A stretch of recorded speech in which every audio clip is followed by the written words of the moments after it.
Егер Python программалау тілін түсінбей жүрсеңіздер, бүгін Python'ды нөлден бастап үйретемін. Олай болса, кеттік. Алдымен біз Python'ды орнатуымыз керек. Ол үшін мен сіздерге қалай орнатуды көрсетейін. Python download деп іздейміз. Бізде тек осы ғана сайт ресми болып табылады, басқа жерден тартып жүрмеңіздер. Так, осы жерге кіреміз. Сіздер осы жерде қарасаңыздар, мұнда 3.14 версиясы, 3.14, яғни соңғы версияларын тартсаңыздар өздеріңізге жақсы. Ал мен дәл қазіргі сәтте менің жағдайымда macOS операциялық системасы болғандықтан мен Python download for MacBook деп жазамын. Менде сонда MacBookқа арналған версиясын шығарып береді. Мен алдын ала тартып қойғам, сіздер өздеріңіздің ыңғайларыңызға қарай тартсаңыздар болады, яғни операциялық системаларыңызға байланысты.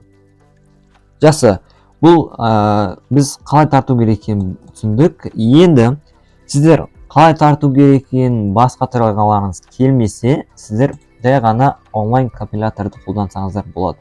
Ол мысалы бұлай: онлайн Python компилятор деп іздейсіздер. Мына версиясы жақсы, өте қолайлы. Интерпретатор дейді. Осы сайтты қолдана отырып біз код жаза аламыз. Мысалға, бізде осындай код беріпті өзі. Біз бұны қолданғанда мына run дегенді басып іске қосамыз. Сонда мына жақта жауап шығады. Бұл түсінікті. Тағы да бір үшінші жолда үйретейін. Ол кәсіби өте керемет жол. Ол VS Code, яғни Visual Studio Code. Бұл болашақ программистердің құралы және хакерлердің құралы десек те болады. Егер болашақ программист ретінде жұмысты бастаймын десеңіздер, осымен бастасаңыздар болады. Бірақ бұл кәсіби түрде болғандықтан күрделі болады әрине. Яғни кейінге қалдырсақ болады. Қазірше біз онлайн компилятормен жұмыс істей берейік. Так, біз қалай орнату керек екенін білдік. Енді біз не жазамыз деген сұрақ. Яғни командалар бар. Командалар жалпы екі түрге бөлінеді. Ол ендірілген және кіріктірілген деп. Ендірілгендер олар, мысалға, біз осылайна жазсақ, олар жанбайды. Егер біз бұлай жазсақ ше, жанады, олар демек мұндағы бұл ендірілген, яғни ендіріліп қойған, яғни заводской десек те болады. Ал мұнау мысалға бізге бола алады кіріктірілген, яғни біз оны кіріктіреміз. Мысалға айтайық, Python'ның ішінде кітапханалар бар. Яғни бізге кейбір кезде өзіміз ұнаған функцияны орындайтын команда таппаймыз. Өзде өзіміз жасауға тура келеді. Сонда біз кіріктірілген команданы жасаймыз. Бұл түсінікті болса, біз код жазуымызды бастайық. Мысалға, біз алғашқы танысатын сөзіміз ол print. Print ол біздің, жалпақ тілде айтсақ, print ол компьютердің тілі. Яғни ол сөйлей алады компьютер. Оны қалай сөйлетеміз? Осыны екі тырнақша аламыз. Біз мысалы жазамыз. Hello world. Яғни ол бізге қалай сөйлейді? Hello world деп сөйлейді. Міне, пожалуйста, hello world. Енді біз бұл жерге кез келген нәрсе жаза аламыз. Мысалға, 2 қосылған 2 неш 4, міне 4 шығарып берді. Енді біз неге жаңа жазуды жазатын кезде біз тырнақшаға алдық. Бірақ біз сандармен жұмыс істейтін кезде тырнақшаны қолданбадық. Яғни бұл жерде түсінетін нәрсеміз тырнақша тек жолдық әдістерде қолданылады. Яғни сіз мысалға мынандай әдістерді көрсетейін. SD қосылған BR дейік. Бірақ ол да тырнақшаға алыну керек. Так.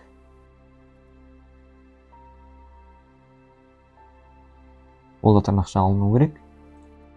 Яғни бұл сиді екі жолда қосып қояды.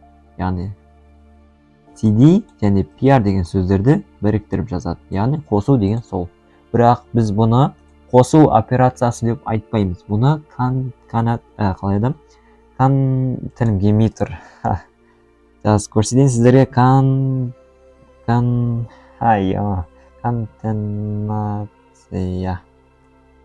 Конкатенация ма? Қалай контенгеметр. Солай болады, в общем. Так, іздеп көрсете салайын. Конкатенация ма? Мынау шама тілім келмейді.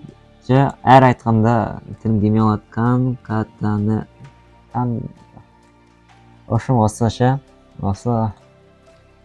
Осындай әдіс, яғни әдістің аты солай.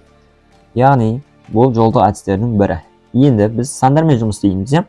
2 үлкен бе 3-тен. Қате ғой, 2 3-тен үлкен емес қой. Яғни ол қате шығару керек. Қате деген сөз Python'да false. Яғни ағылшыншада false, яғни Python'да да false. Бізде міне false шықты. Яғни біз жазулармен жұмыс істеуді үйреніп отырмыз. Және сандармен, және логикалық амалдар. Яғни false дейтін бізде логикалық амал болып табылады. Яғни біз print жай ғана жалғыз print деген командамен бірнеше, яғни түрлі командаларды істей алады екенбіз. Тағы біз жаза аламыз, араластырып жаза аламыз. Мысалға, менің атым, менің жасым деймізді, қосынып сызықша қойық. Енді бос орын. Сосын бізге қосу, сосын 17 дейік. Менің жасым 17 деп шығару керек. Яғни, жоқ, сіздер солай шығады деп ойлап қалдыңыздар ма? Жоқ, OBT-да дәл осылай алдайды. Яғни бізге осылай беріп қояды. Жауабы қандай дейді? Варианттарда error және менің жасым 17 деп тұрады. Сол кезде шатаспау үшін мен сіздерді осылай алдадым. Так, бізде айтады, қатемен жұмысты үйретіп жіберейін сіздерге. Бізде міне error қате деді, яғни қате деді, файл ол main.py, яғни ол біздің файлымыздың аты. Line 1, бірінші жолда. Type error бізде қатенің түрі қандай дейді? Can only concatenate, яғни жаңа мен айтамай тұрған әдіс ағылшынша жазылыпты str not int дейді. Яғни бізде жай ғана concatenate дейтін әдісім бар ғой, сол intпен жұмыс істемейді дейді. Яғни int дейтін бізде сан. Бізде жолдың типі ол str, міне str, ал бізде санның типі ол int. Осыны жаттап алайық. Енді біз бұны қалай істей аламыз? Жай ғана біз санды тырнақшаға басамыз. Ойлам, шықты. Біз осымен printті толыққанды үйреніп алдық деп ойдамын. Егер түсінікті болса, келесіге кеттік. Келесі бізде бұлай болады. Біз жаңа айнымалымен жұмыс істеп көрейік. Бізде a дейтін айнымалы берілсін, ол 3-ке тең болсын. Енді біз не істейміз? Сол 3-пен жұмыс істейміз. Біз мұнда жаза аламыз. 3 қосылған 3 қосылған 3 деп жаза аламыз. Бірақ бізге ол керек емес. Біз a-мен жұмыс істейміз. A қосылған a. Бізге қанша шығарады? 6-ны шығарады. Яғни a дегеніміз неш? Ол 3. 3-ке 3-ті қоссаңыз 6. Міне шығарды.